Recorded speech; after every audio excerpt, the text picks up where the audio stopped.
Hey guys, thanks for joining me today as we tour the Georgia Aquarium in Atlanta. And as we come into the initial aquarium, we're greeted with a bunch of different exhibits, and we will basically branch off from here and go into the other exhibits.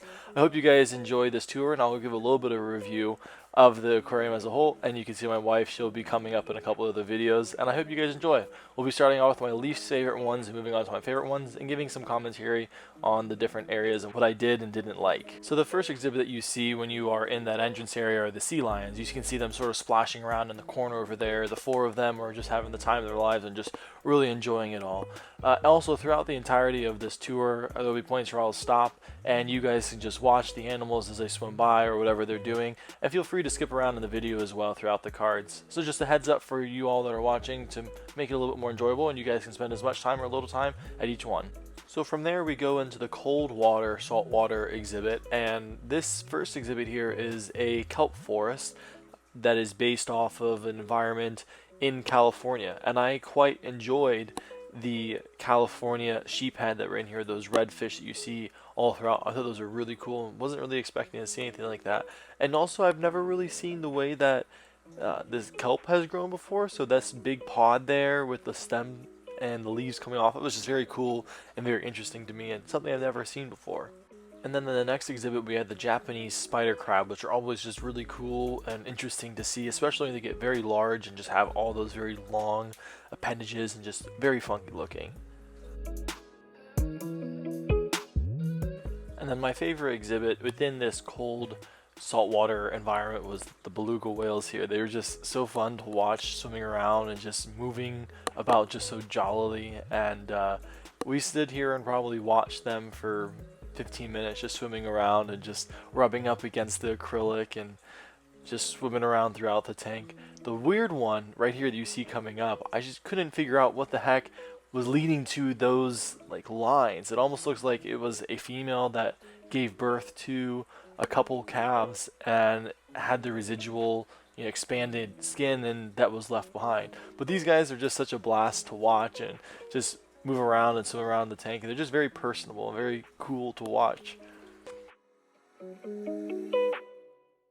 And then here's a close-up of that particular whale that was a little misshapen or a little weird and just come flying up to the acrylic and just smacking into it and going off.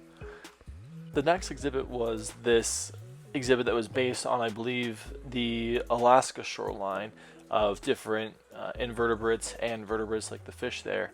And I think the most surprising thing for me was just how still everything was. Occasionally the rockfish would get around and swim and whatnot, but all the starfish were staying in place. This one rockfish was not moving, and you can see another tail over there. He hasn't moved the entire time, and it was just very perplexing compared to the beluga whales before that, to come over here and just have these fish just more or less stationary. It was unfortunate that the puffins in this next exhibit weren't really that active, or the birds in this exhibit were that active. They weren't actively swimming through the water, catching fish or anything like that. I was really looking forward to seeing some puffins, in action, just being some water birds, but didn't get to see that today. So it was okay. Nothing fancy. Whereas the puffins were lethargic, the penguins were very active. And they were just very, very active and swimming about, and they're about to dive in right now. And as soon as one jumped in, the rest of them followed suit. And watching them just fly through the water was just really cool to see. The unfortunate thing, though, was that the viewing areas, you'd want to be able to stick your head up, and be inside of the exhibit with the penguins and at like their height, was closed because of the current restrictions, which is understandable. But I was really looking forward to sticking my head up there and being with the penguins, as well as being in the little crawl space and seeing them swimming around you and whatnot. But overall, it was still really fun to see the penguins and just hang out with them for a bit as they were just living their best life.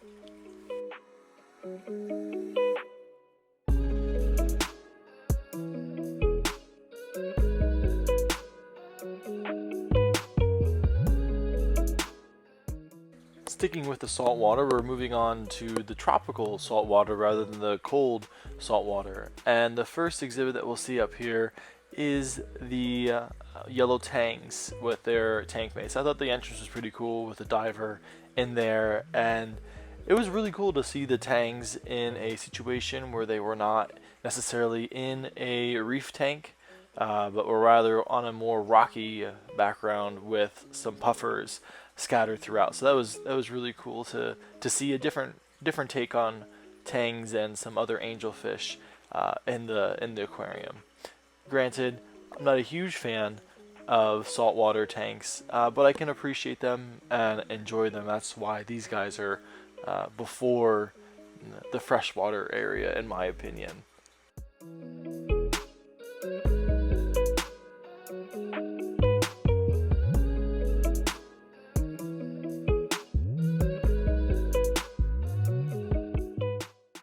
Just down the hallway we have the Moray eels and some of the lionfish, as well as a couple different puffers mixed in with it. And I thought this was a pretty cool and a different exhibit, utilizing what looks to be like an old oil rig and all the pipes that are around it, and having the lionfish swimming around the pipes, and then inside the pipes and tubes you have the Moray eels that are just sort of chilling in there and just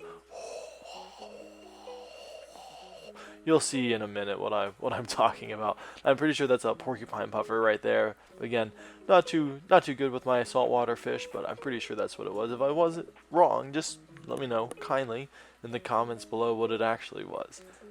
And there he is going.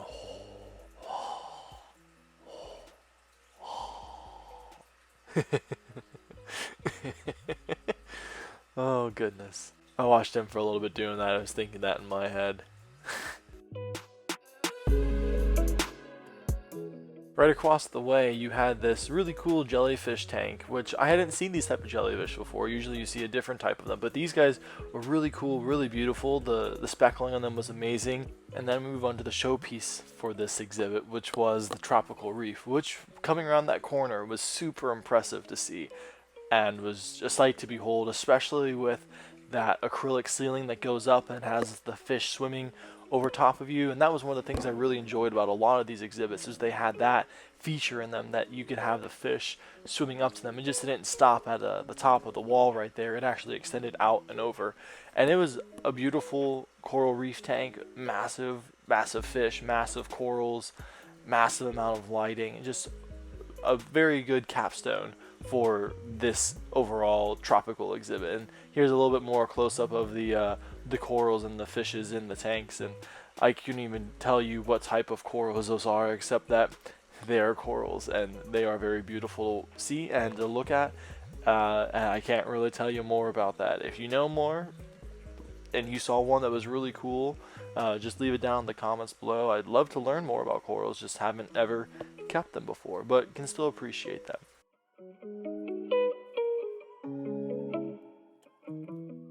I also just found that guy's nose funny.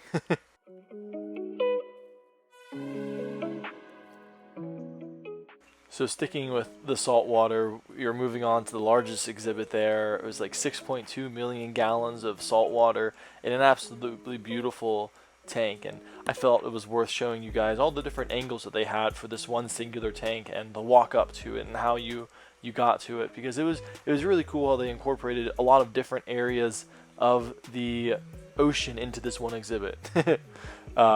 And that you could see so many different perspectives that you wouldn't necessarily get to see from that large main viewing panel that is the final reveal, more or less. And all the other ones definitely contribute to it and are really cool to see. And the first thing that we are going into is the tunnel that is within the exhibit. So you get to either walk or you can stand on a moving, what is it called?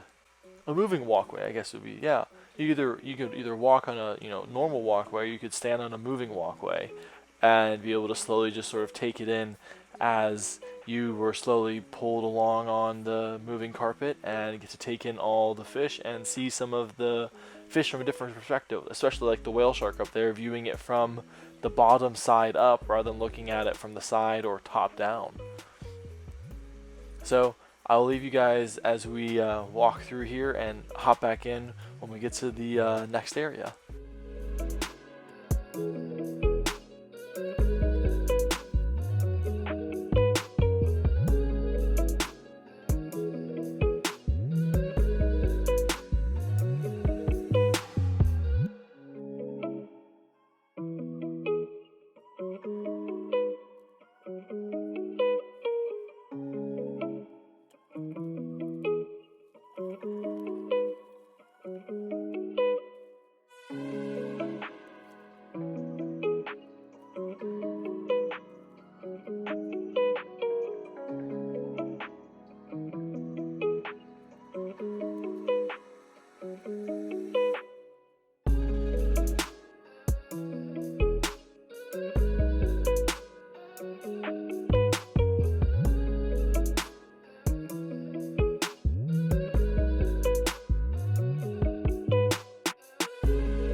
The one thing I liked about the exhibit was the small fish accompanied with the large fish, like the grouper or the manta ray, like just that juxtaposition between such a small creature and a large creature. And that's how it would be out in the ocean, is you'd have all of these different varying sizes just roaming about.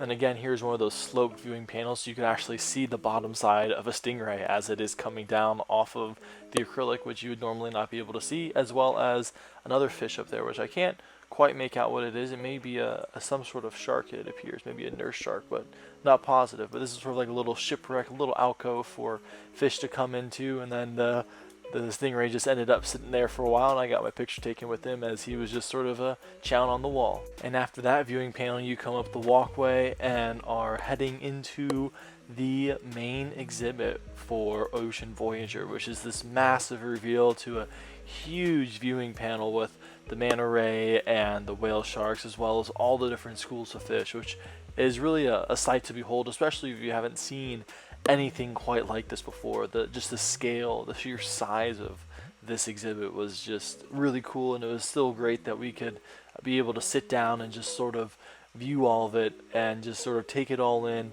And eventually we were encouraged to leave because a lot of people were accumulating in here. But it was a really cool exhibit. Nothing that I have seen before, nothing that I've seen at any of the aquariums I visited, and more similar to the times that I have gone actually swimming in the ocean. But there are a lot more fish concentrated in this singular tank than they are in the places that I was snorkeling around and whatnot. So it was really a really cool sight to behold, and we'll stay here for a couple of minutes and just enjoy and take it all in and relax. I also will just point out really quickly, I find it funny how that whale shark has those like same ripplings along its tail that the beluga whale had. So if you guys know what that is from, or how that is caused, or what does that in the fish, I'd love to know, as it was something I noticed throughout the different exhibits.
So after the Ocean Voyager, we're coming over into the freshwater world, and we're starting off with a planted tank from the Amazon. And this is the type of tank that I was looking forward to or hoping to see when I visited Toledo Zoo and its aquarium. So if you guys are interested in seeing another aquarium tour, I'll leave that in the cards up above and down in the description below. But this is a beautiful tank. Those angelfish in there were absolutely massive. Huge, tall, anacris plants with a lot of different lilies. It was just a really cool tank to behold, and just see just the pure size of those angelfish and how small they looked in this tank, but how large they actually were.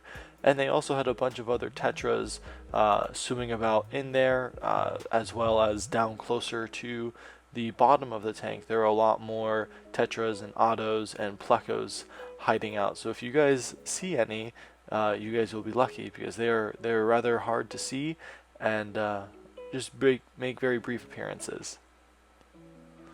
So leaving the Amazon, we were heading over to Lake Tanganyika, which is an African rift lake, and in here they had, I don't know how many different species, but you can see as you're walking up just the size of this tank. And right now we can see some lulupi, we can see some cyprochromis, we can see some tropheus, we can see some frontosa that are going to be down low. There's some geludochromous, there's some synodontus catfish swimming around, and there's a couple other Lake Tanganyika cichlids that I didn't recognize. I know that they are Lake Tanganyika cichlids, but I don't know exactly what they are. And I think this is just such a cool tank and showing what is capable with a large tank like this and having many fish that you wouldn't normally think keeping together. But if you look around in some of the rocks, you'll see some smaller ludochromous and some smaller lulupi just hanging out, which means that they're breeding and spawning in there, and they're able to defend their fry from all these other fish, which is incredible.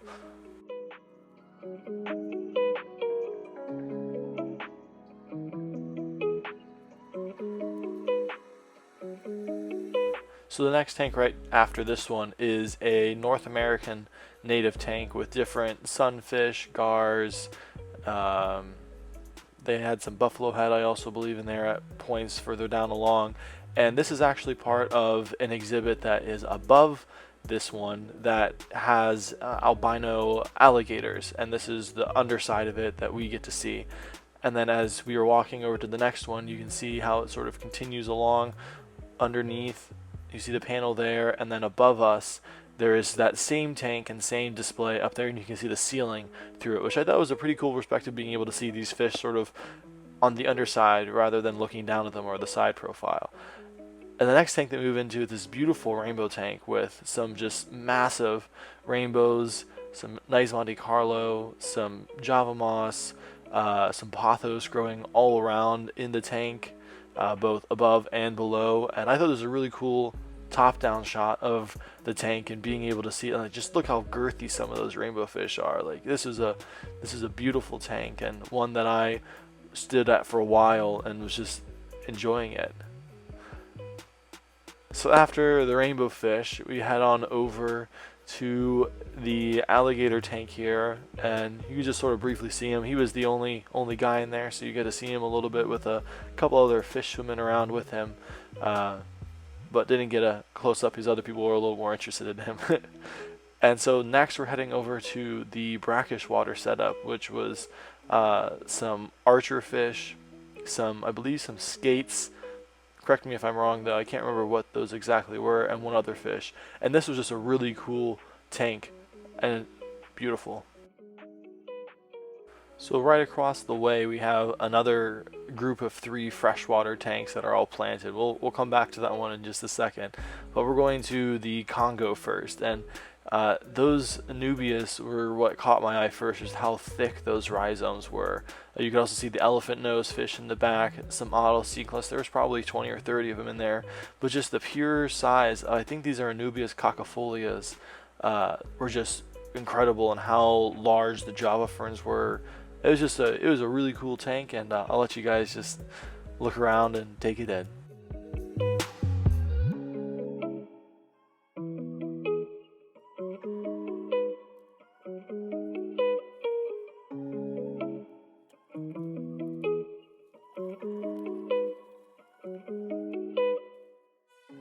The one other fish in here that I didn't see before until I looked up was the African butterfly fish, and those are really cool fish. And you ever get the chance to keep them, I'd highly recommend them.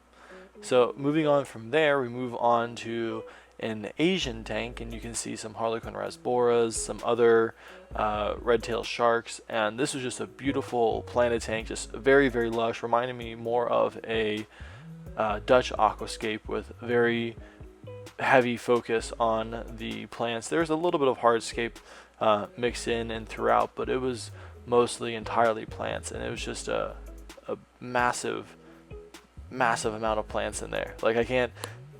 Those plants range from probably a foot to 4 feet tall, which is just crazy with how large they got. And moving on, we go over to the bichires and leaf fish, but unfortunately I wasn't able to find any leaf fish in here. So if you guys see any while we're here, let me know. But I couldn't find any, but it was still a really cool tank with 5 or 6 bichires in there just swimming about and around and laying on top of one another at points.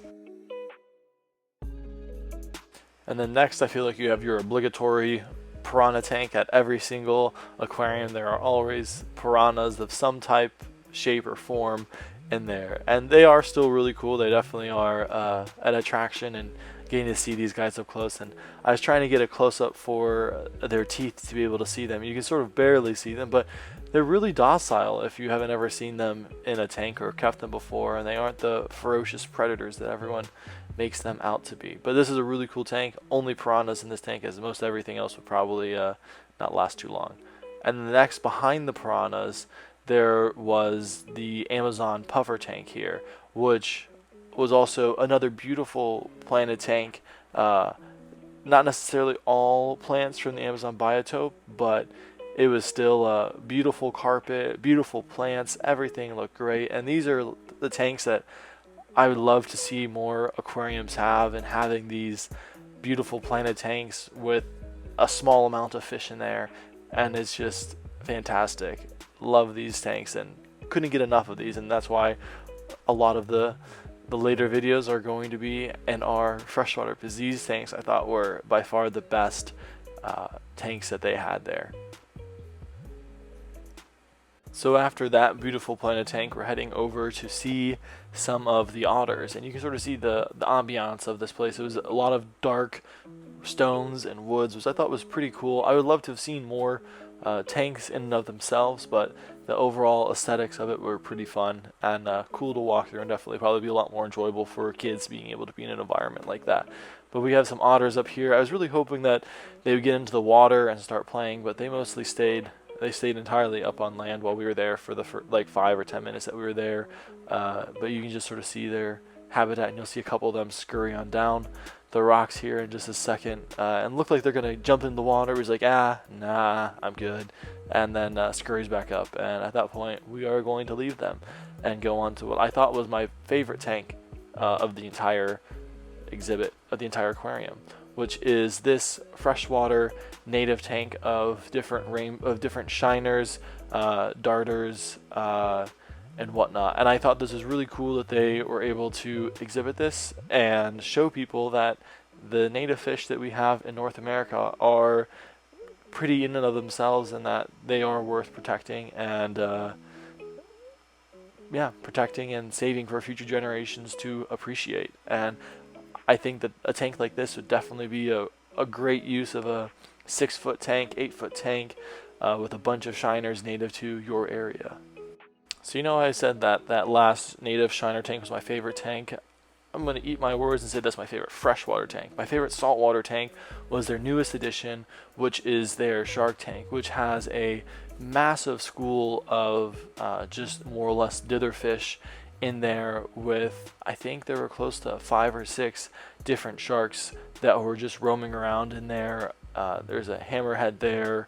I think they may have also had a bull shark in there. I didn't get to see the names, or remember the names rather of them, but this is a super cool tank with a massive school of fish in there with sharks swimming around. So I'll interject a couple times here throughout this, but this is by far my favorite exhibit of the aquarium, and would love to see even more fish in there, because I know that the tank could probably take more fish, and some of the staff members are actually talking about they wanted a larger school of fish in there. And it's just really cool to watch, if you're in the background right now seeing it, the fish move as the sharks are moving through it, and they just slowly just make a nice bank around it, and the sharks just go their way and aren't trying to eat them, which I thought was kind of interesting. And then also overhead there are panels that sometimes sharks or fish would swim above, and you'd be able to see them as they were swimming over top of them. And this exhibit had probably 6 or 7 different viewing panels that you can watch